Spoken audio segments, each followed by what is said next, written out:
Hi everyone, let's talk about reference photos today. Apparently, there is some debate amongst artists about reference photos. Some think using a reference photo is cheating, some others believe it's a great tool and use them all the time. I belong in the second category. I use them all the time in my art, and I also believe that they are a great learning tool. Studying from reference photos is a great way to learn a lot of different things. You can learn anatomy, or color, or composition. It's also a great way to make sure that your artworks don't have unnecessary mistakes.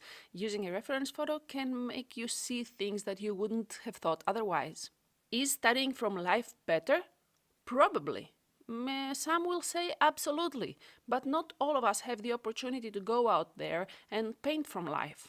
Landscapes may be the easier for all of us to have access to, but wildlife and portraits and other kinds of animals are not always available to us to study from real life. So that's when a reference photo is an amazing tool. Also, especially when you're doing commissions, it's not very likely that you can have access to the person or the animal for long enough to paint it from life. All in all, I think reference photos are just another great tool that we have at our disposal today, and there is no point in crippling ourselves when we have something available to use and learn from. There are a lot of great resources out there, and photos are one of them, so why not take advantage of everything we are given in order to grow faster? There are many different ways to use a reference photo as well. When doing realism or hyperrealism, most artists just copy what they see. Having the finished piece look as close to the reference photo as possible is a testimony to the skill of such an artist. I used to do this thing when I was doing realism too, but the problem I ran across, especially since I was using reference photos from the internet, was that a lot of artists were using the same reference photo and a lot of artworks were looking very much alike. I now use reference photos as well, but I change them so much that they don't look very much like the original photo. I just use the base for the anatomy, for the characteristics, and maybe some help that I need every now and then with color and composition. Another way to avoid such a problem is to take your own reference photos, obviously. It may be harder with certain subjects, such as wildlife, but I'm sure some artists out there have access to such animals. With humans, if you just need help with a certain pose, you can use yourself or a family member as a model. You don't necessarily have to make it a self-portrait, you just use the base for everything that you need help on. Taking your own reference photos also means that they are very close to what you really need for the end result. You can choose exactly the pose or the lighting and bring your idea to life like that. It can also be very helpful with commissions, because not everyone can take very good photos, and you can help them with that and have a reference of your own that you can use for a great artwork. If you decide though that taking your own reference photos is not something you want to do, you can always use images from the internet. Just be very careful and pay very close attention to the copyright laws.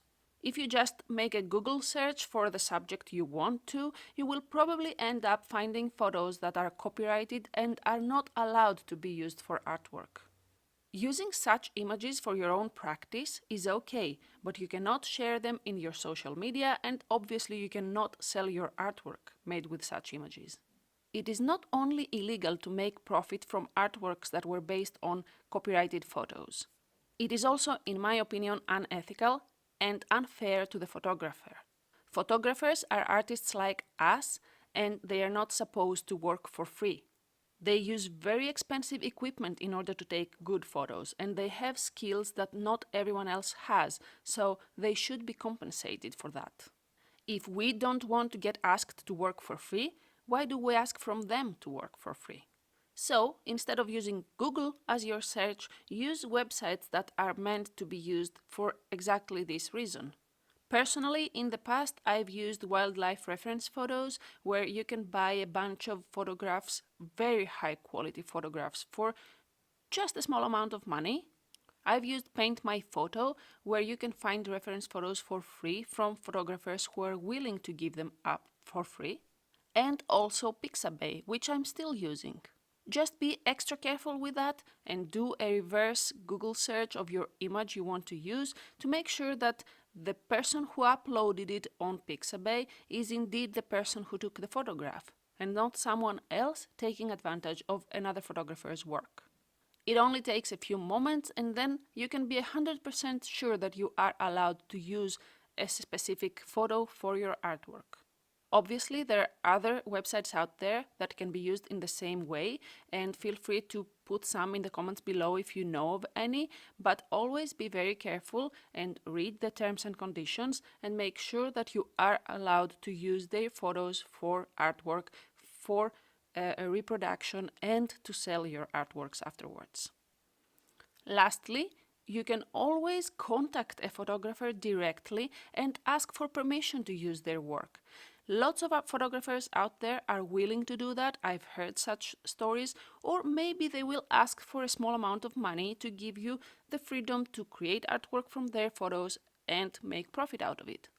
Don't take it personally if they don't contact you back or they just don't want you to use their photo.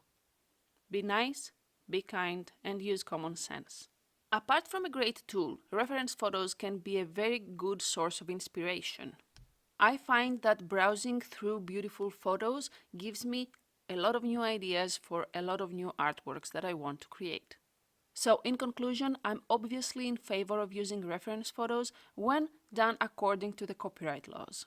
And I personally choose to use them in more creative ways and not exactly as the photo is, which is just a personal preference and not that I have something against the people who decide to use a photo as is.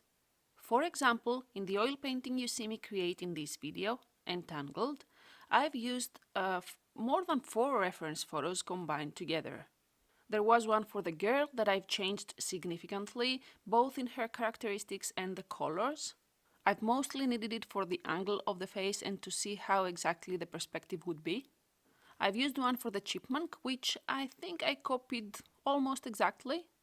A few for the antlers just to get different ideas, and none of them is exactly the way I've made the antlers.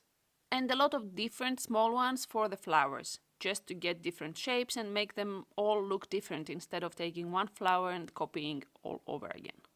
Once more, the colors are completely irrelevant and I've changed it up so much that you wouldn't be able to recognize the original photo anyway. With that, I think that I've covered mostly the topic of reference photos and my opinions on that. If you have any questions or anything you would like to add, just leave it in the comments below. If you liked this video, please leave a thumbs up before you go. If you enjoyed the oil painting, stay tuned. She will be available for sale very soon, both the original and as prints. If you'd like to see more like this video, consider subscribing to my channel. I'm uploading weekly, every Wednesday. I hope to see you next week. Until then, be safe, be happy, and keep going for your dreams.